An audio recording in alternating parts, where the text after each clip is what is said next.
You have a power within you, a fire that never truly dies. It may flicker, it may dim, but it is always there, waiting. And when you least expect it, there's a moment, a thought, a challenge that becomes the spark. It adds fuel to your flame. You may already believe you understand the limits of your own potential, that you've mapped the borders of your strength. But let me tell you, what you believe is merely the surface. Beneath that surface is a vast ocean of untapped force and unrealized ability. There's something inside you that doesn't break, not really. It might go quiet, it might feel distant, but it's never gone. That part of you that kept going when things got dark, it's still here. And whether you know it or not, you've barely scratched the surface of what you're capable of. Most people live their whole lives trapped under a version of themselves that isn't even close to their full strength. They accept limits that were handed to them. But what if those limits weren't real? What if the doubts, the fears, the setbacks, they weren't signs of who you are, but tests meant to wake up what's already within you? You think you've seen what you're made of. You haven't. Because right below the noise of overthinking and underestimating, there's a deeper self, calm, focused, unshaken. And that version of you, it's built on the kind of inner power the Stoics talked about. Not loud, not flashy, just steady, grounded, real. Marcus Aurelius said, "You have power over your mind, not outside events. Realize this, and you will find strength." Today we're going there, to that strength, not the surface level stuff, the real thing. And if any part of you feels like you're ready to stop doubting and start becoming, then stay with me. This video might be the spark that lights everything up again. One simple, free favor I'll ask. If this resonates, if you feel like this is the kind of space you want to grow in, hit that subscribe button. It helps more than you know. Let's get into it. Why do you think you doubt yourself? Not because you're incapable, not because you're broken, but because somewhere along the way, you forgot just how much you've already been through and how much you've quietly conquered. Doubt doesn't come from weakness. It comes from disconnection, from losing touch with the part of you that's been showing up day after day, without applause, without permission, without validation. That part of you that got out of bed when everything felt heavy, that kept moving forward when your mind screamed, "Stop." That smiled at others while you were silently carrying what felt like the weight of the world. Most people never see that strength in themselves, not because it isn't there, but because they've been trained not to look for it. You weren't born unsure of yourself. You learned hesitation like a second language. It crept in slowly, through the subtle warnings to tone it down, to stay safe, to not get your hopes up. Maybe it started at school, or home, or in the way you watched others get punished for standing out. It's not your fault. But now, it's your responsibility to unlearn it. Aristotle once said, "We are what we repeatedly do." Excellence, then, is not an act, but a habit. What have you been repeatedly doing? Dismissing yourself, second-guessing, playing small. But here's the thing. Beneath the noise of all that doubt, there's always been another voice. A quieter one that doesn't yell, but whispers at the right moments. That voice that shows up when the distractions die down. The one that says, "This isn't all I am. I was made for more than this." Have you ever sat in silence and felt it rising? Not as ego, but as truth. And if that voice has survived all the years you've tried to silence it with fear and overthinking, then so has the strength that carried you through. You've endured more than you realize. Moments where quitting would have been easier, nights you carried a storm inside and still showed up the next morning like the sky was clear. That's not weakness. That's resilience. That's grit. That's proof. Carl Jung wrote, I am not what happened to me. I am what I choose to become. You've been choosing, even in silence, and those choices are shaping you. The problem isn't your lack of confidence, it's your lack of memory. You've forgotten your own evidence, forgotten the strength buried in those ordinary, uncelebrated days where you kept going. You adapted, you healed in pieces, you moved forward when nothing made sense. That kind of strength doesn't disappear, it only gets ignored. We ignore it because we're trained to trust criticism more than capability. Compliments are dismissed, achievements are downplayed, and over time, a quiet narrative takes hold, one that says, I'm not enough, even when the facts say otherwise. Socrates believed, the unexamined life is not worth living. But the unexamined self is where most suffering begins. If you never pause to reflect on everything you've overcome, how can you believe in what you're capable of next? There was a time you felt invincible, not because life was perfect, but because you were in touch with a deeper truth. Maybe you were a kid, running without fear, speaking without apology. Or maybe it was just a brief moment during hardship, when something in you stood tall and steady. That wasn't ego. That was clarity. That was you. That spark didn't disappear. It didn't burn out. It simply got buried beneath the opinions you never asked for, the criticism you didn't deserve, the failures you mistook for definitions, and the fog of life, the noise, the pressure, the expectations. It just made it harder to hear yourself. But let's be clear, you didn't lose your fire, you just stopped feeding it. And fire, real fire, the kind that lives in your chest and refuses to quit, it doesn't die easily. It doesn't go out with one setback or even 1,000. It retreats, it waits, it smolders until you're ready to remember that it was never gone. All it takes is a choice, not a loud, dramatic one, but a quiet, firm decision to believe again, not in some ideal version of yourself, but in the core that's always been there. Jung said, your vision will become clear only when you can look into your own heart. Who looks outside dreams. Who looks inside awakes. That invincibility you once felt, that wasn't a dream. That was your heart speaking clearly, before the world gave you reasons to doubt.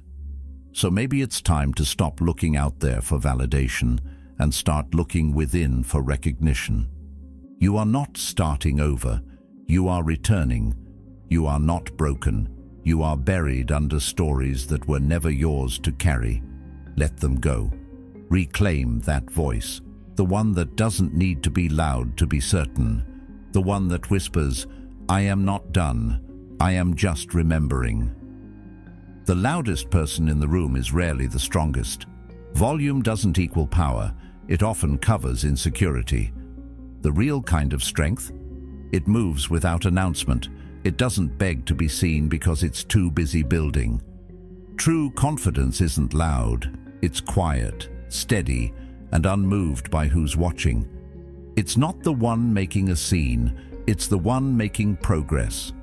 You've been conditioned to think that if no one notices, it doesn't count. That if you don't post about it, it didn't happen. But that's not growth. That's performance. Confidence isn't about proving something. It's about knowing something. And when you know, you don't need the world to clap. You just need to keep showing up. Day after day, when the spotlight isn't there, when no one's cheering, when it's just you and the work, that's where real power takes shape. Plato said, the measure of a man is what he does with power, but I'd add, especially when no one's watching, because the world will always notice eventually. But the version of you who needs to notice first is you. So if you're building something and nobody sees it yet, good. Let them miss it. Let them overlook you. Let your silence confuse them. Let your discipline disturb them. One day they'll ask how you got there, but by then your answer will already be written in the results. How many times have you told yourself, "I'll try when I'm ready"? Maybe you didn't say it out loud, but you've thought it, that you need to feel more confident, more experienced, more prepared before you take that leap. But readiness, it's not something you wait for.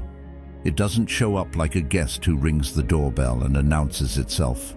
Readiness is something you build, not through thinking, but through doing. You don't become ready and then act. You act, and through that action, you become ready. Every person you admire, every story that inspired you, none of them began with certainty. They began with hesitation. They began in fear. They just didn't let that fear stop them. They moved anyway, and in that movement they became. As Aristotle said, we learn by doing, not by waiting, not by doubting, but by engaging with the very thing that terrifies us. Fear has a clever disguise.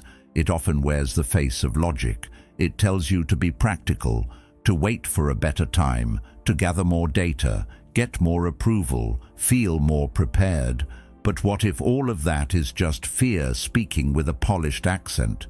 What if that hesitation isn't protecting you, it's paralyzing you?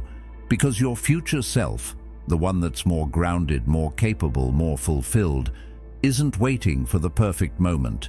It's calling you forward now, right from the place where you feel most unsure. So if you're scared, good. That means you're alive. That means you're close to something important. Discomfort is not a red flag, it's a signal. It means you're on the edge of growth, standing at the boundary between who you are and who you're about to become. And you don't wait to become worthy of that transformation. You act your way into it. Worthiness isn't something that gets handed to you.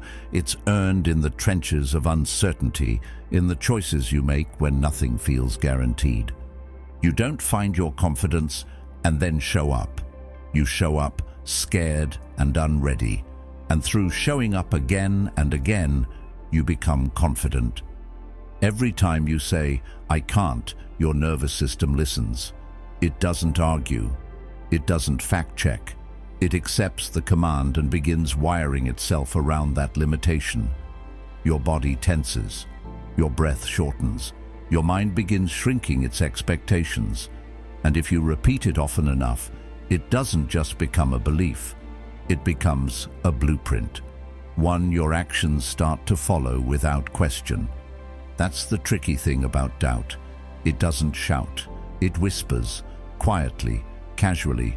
"Maybe I'm just not built for this. I've never been good at that. It's probably too late for me." It sounds like you. It feels like logic. But it's fear, fear in disguise, slipping past your guard by pretending it's being rational. But what if you started treating your thoughts like suggestions instead of truth? What if you questioned them, not with panic, but with curiosity? Carl Jung once wrote, "Until you make the unconscious conscious, it will direct your life and you will call it fate." Most of us are being led by thoughts we never chose, never examined, and never challenged. They were passed down by teachers, parents, culture, voices that became our internal narration before we even knew we were allowed to question them. So the next time you hear that inner voice say, "You're not enough," stop. Don't absorb it. Ask, whose voice is that really? Is it a tired version of yourself speaking from a place of exhaustion? Is it someone else's projection from years ago that still lingers in your system? Because once you identify the source, you weaken its grip. You are not your thoughts. You are the one observing them. You are the thinker, not the thought. And that means you have power. Not to control every thought that comes, but to decide which ones stay, which ones you keep, which ones you build your life around. Your mind is a space, a sacred one. And just like your home, it collects clutter, self-doubt, fear, shame. They pile up when left unchecked. But you can clean it. You can create mental order by being intentional, by replacing noise with clarity. assumptions with questions, judgment with understanding. Your power begins the moment you stop being an echo and start being the editor, the author, the one who chooses the script, not just repeats the one that was handed down.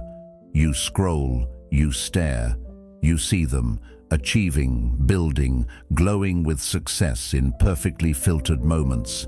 And without meaning to, you start shrinking, not physically, but emotionally, internally.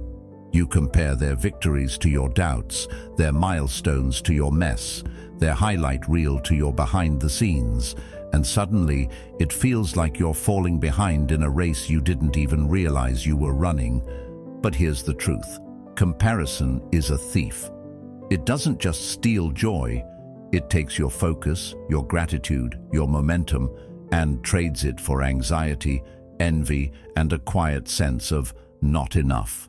And the worst part? Most of it isn't even real. You're comparing your full humanity to someone else's edited glimpse, your struggles to their curated success. It's an unfair fight from the start. The Stoics saw this clearly.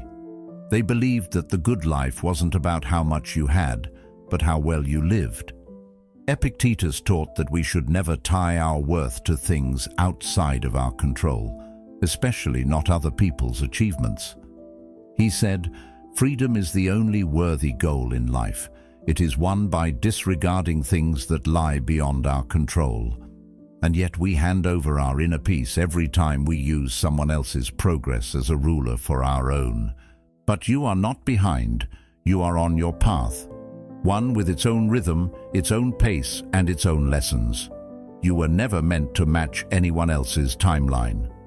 Aristotle believed that each person's purpose, what he called telos, was unique. Trying to replicate someone else's purpose is like planting a tree and expecting it to bloom like a flower. It's not wrong, it's just not you. The only competition that actually matters is with the person you were yesterday. Are you learning? Are you growing? Are you trying, even just a little? If so, you're not losing, you're evolving. And progress measured in self-awareness and small steps is more meaningful than any spotlight moment ever posted online. What you think you need right now isn't more motivation. It's memory. Not a pep talk, not a new mantra, just a quiet, honest remembering of everything you've already made it through. Because if you could look back clearly, really look, you'd realize you've survived so much more than you give yourself credit for. The days that cracked you but didn't collapse you.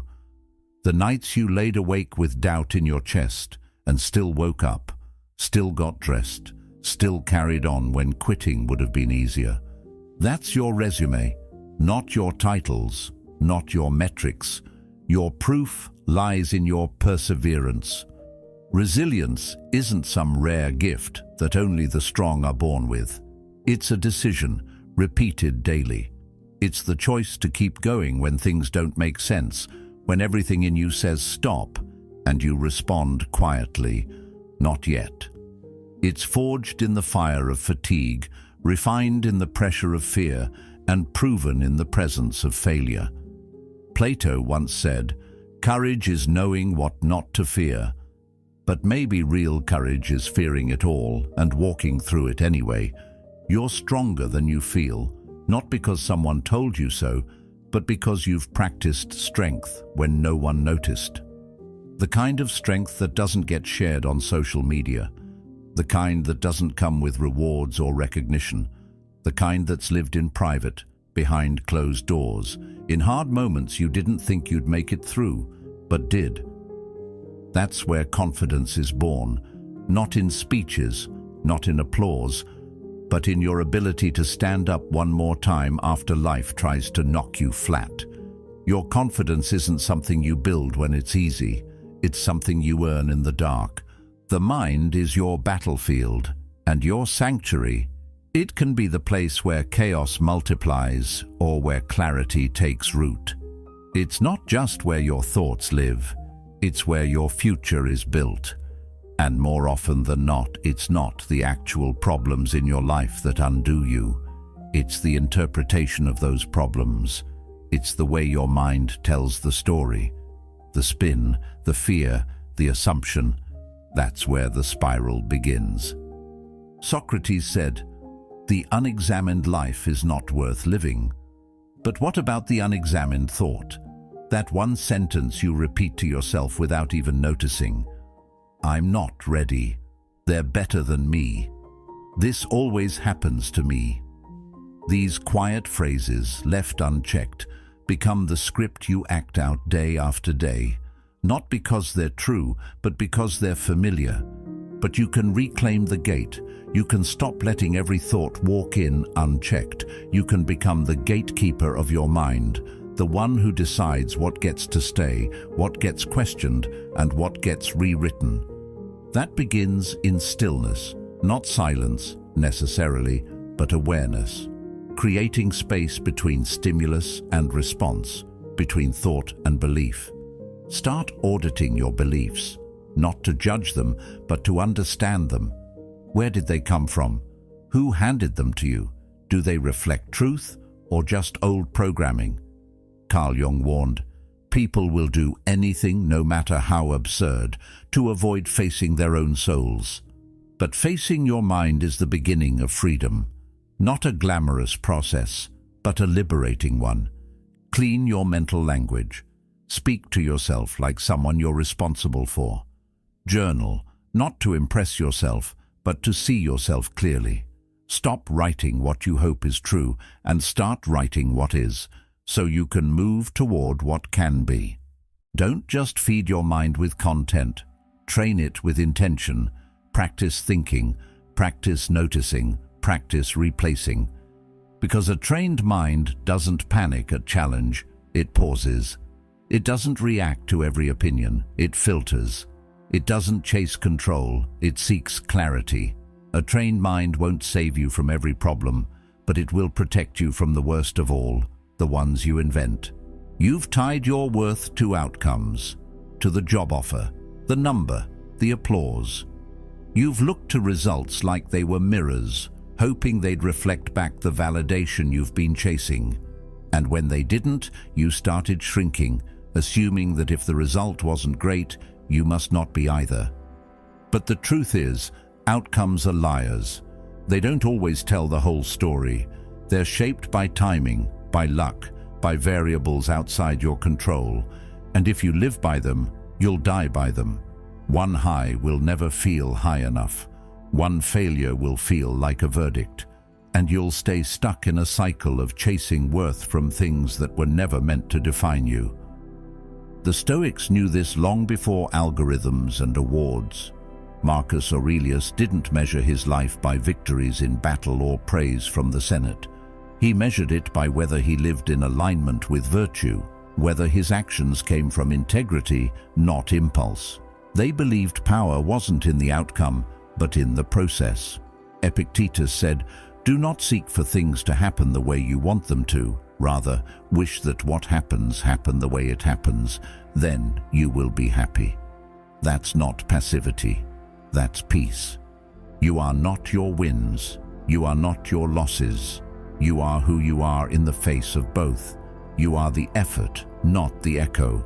The decision, not the result. Detachment is misunderstood. People think it means you don't care. But real detachment means you care deeply. You just don't collapse when things don't go your way. You give your best. You commit fully. But you don't let the result control your self-worth. That's not apathy. That's mastery. You can love something and still let go of the outcome. You can give your all and still be okay if it doesn't land.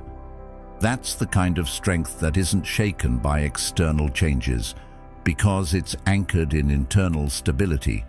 You don't need to jump. That's the myth. That transformation comes in one massive movie scene moment where everything shifts and the music swells. But real life doesn't work that way. Growth isn't one big act. It's a series of small, honest ones. You don't need to see the whole staircase. You just need to take the next step. The one right in front of you. The one that feels hard but true. Courage isn't always heroic. It's not always a grand speech or a bold confrontation. Sometimes courage is whispering no when your whole body wants to say yes just to be liked. Sometimes it's writing one true sentence when your self-doubt says delete. Sometimes it's just getting up, putting your feet on the floor, facing the day even when everything in you wants to disappear. Plato once said, "The first and greatest victory is to conquer yourself, and that victory doesn't come all at once. It comes in quiet, repeated decisions to act in truth, even when fear is louder." You don't build a new identity in a moment. You build it by showing up as someone slightly stronger than yesterday. And every time you do, something subtle but powerful shifts. You start to see yourself differently, not as the one who always doubts, but as the one who acts anyway. And the moment you start seeing yourself as capable, as courageous, even in the small things, that's when everything changes. Because identity shapes action, and action reinforces identity. It becomes a loop you control. Who are you when no one is watching, when there's no recognition waiting on the other side, no praise, no reward, just you, your choices, and the silence that surrounds them? That's where self-respect is built, not under lights, but in shadows. Not when you're performing, but when you're simply living, moment by moment, with quiet integrity. It's easy to act strong when people are paying attention. It's easy to speak well when applause follows. But the real transformation, it happens when you choose to do the right thing, even when no one will ever know. When your actions align with your values, not because someone might see, but because you see, you know. And that knowing becomes your compass. Socrates said, "The soul is dyed the color of its thoughts, but it's also dyed by its habits, the things you do repeatedly when there's nothing to gain." That's what determines your inner architecture. You don't build trust in yourself by talking big. You build it by being consistent in the dark, by following through on the promises you make to yourself in private. Because that kind of consistency, that quiet loyalty to your own principles, is where unshakable self-respect is born. When you learn to show up without needing a witness, your strength becomes internal. You stop performing. You stop needing to prove. You simply are. And when that happens, even the loudest criticism starts to sound like background noise, irrelevant, temporary, powerless. Stop shrinking. Stop tucking parts of yourself away just to make others comfortable.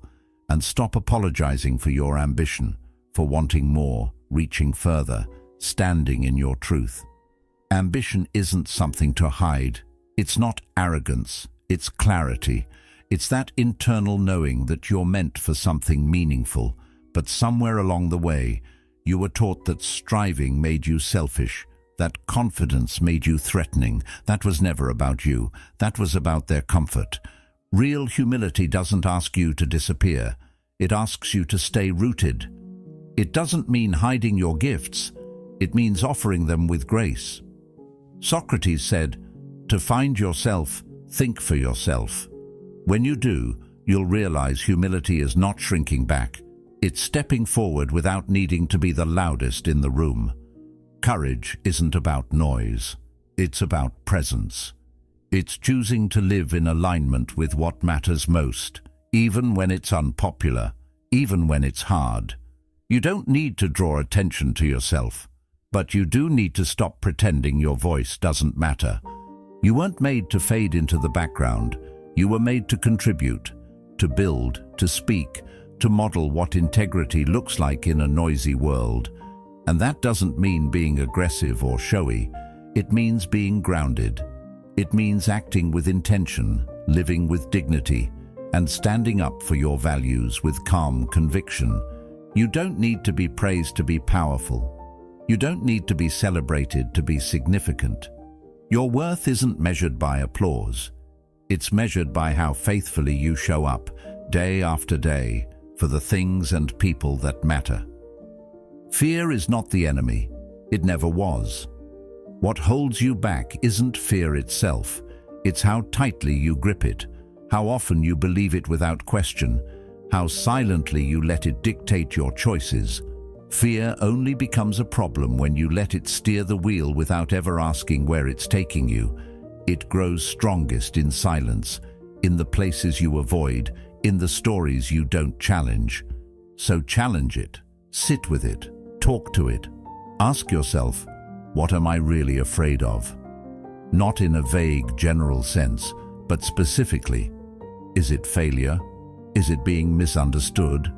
Is it starting over and having to admit the last path wasn't right for you? Most of the time, what we fear isn't even life-threatening, it's ego-threatening. It's discomfort. It's uncertainty. It's being seen in a way we can't control. But that's exactly where growth lives. Carl Jung said, "Where your fear is, there is your task." Fear isn't a stop sign, it's a spotlight. It points you toward the places in your life that are still ruled by limitation instead of freedom. If something scares you and excites you at the same time, pay attention. That's the edge of your potential calling. And if you're not at that edge once in a while, if everything feels safe, familiar, easy, you're probably not growing. Growth doesn't happen in the absence of fear. It happens in your willingness to move forward despite it. So stop waiting to feel fearless. That day doesn't come. Instead, learn to walk with fear beside you, not behind it, not under it, but shoulder to shoulder. Let it be a signal, not a sentence. Let it teach you, not trap you. Discipline isn't punishment. It's not restriction. It's not about being hard on yourself or stripping joy from your life. It's the opposite. It's liberation. It's the quiet power of structure, the freedom that comes from knowing you can count on yourself when things get loud, messy, or uncertain. When everything around you feels out of control, discipline is the steady rhythm that keeps you anchored. Think about it. When you train your mind to focus, when you move your body even when you don't feel like it, when you choose consistency over comfort, you're not limiting your life. You're creating space within it. You're telling your nervous system, we've got this. And that inner trust, that's peace, that's stability, that's strength. Motivation is great, but it's a visitor. It comes and goes. Discipline is what stays behind when motivation disappears. It's what holds you up when inspiration fails. It's what reminds you that your worth isn't based on how you feel in the moment. It's built on the choices you make over time. Aristotle said, "We are what we repeatedly do." Excellence, then, is not an act, but a habit. Make your routines sacred, not rigid, not perfect, but intentional. Let them be your anchor, your reminder. Because on the days when doubt creeps in, when everything feels foggy, when you forget who you are, those routines will speak for you. They'll say, I know who I am because I show up for myself. And that, more than anything, is what discipline really is. A daily act of self-respect. You've waited too long to feel ready. You've been holding out for the right mood, the perfect timing, the green light from someone else that says, now you can begin. But readiness isn't a feeling that magically arrives. It's something you create by stepping forward, even when your legs are shaking. The truth is, you're already becoming. Not in some dramatic, visible way that everyone notices, but quietly, daily. In the moments where you chose integrity over ease, patience over reaction, effort over excuse. Through every decision you made that no one clapped for. The ones you didn't post about. The ones you weren't even sure mattered. Those are the ones shaping you. The person you admire, that version of you who moves with confidence, clarity, and inner steadiness, they're not some far-off fantasy. They're not waiting at the finish line. They're already within you, waiting to be uncovered. Carl Jung said, "The privilege of a lifetime is to become who you truly are."